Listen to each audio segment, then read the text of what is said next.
ইনকিলাব মঞ্চের মুখপাত্র শরীফ ওসমান হাদীকে গুলি করে হত্যার চেষ্টাকে ঘিরে সামনে আসছে ভয়ঙ্কর অভিযোগ।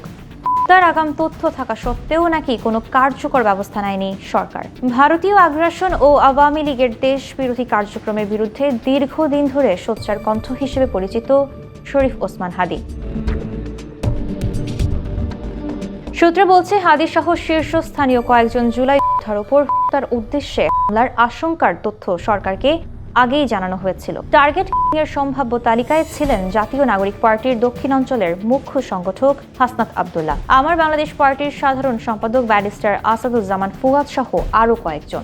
সংশ্লিষ্ট সূত্র জানায়, সেপ্টেম্বরে যুক্তরাজ্য প্রবাসী এক আইনজীবীর মাধ্যমে এই স্পর্শকাতর তথ্য সরকারের গোয়েন্দা সংস্থা ও উচ্চ পর্যায়ে পৌঁছে দেওয়া হয়।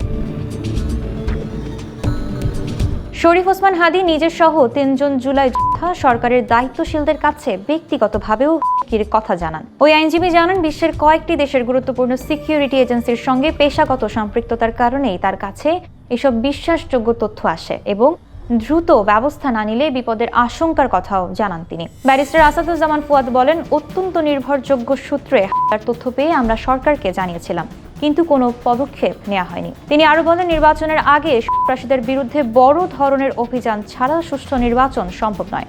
অবৈধ অস্ত্র উদ্ধার অভিযান জরুরি। এই বিষয়ে বক্তব্য জানতে স্বরাষ্ট্র উপদেষ্টা জাহাঙ্গীর আলম চৌধুরীর সঙ্গে যোগাযোগের চেষ্টা করা হলেও তাকে পাওয়া যায়নি। নির্বাচনের মুখে এমন হত্যা চেষ্টার ঘটনা নিরাপত্তা ব্যবস্থা নিয়ে নতুন করে প্রশ্ন তুলছে।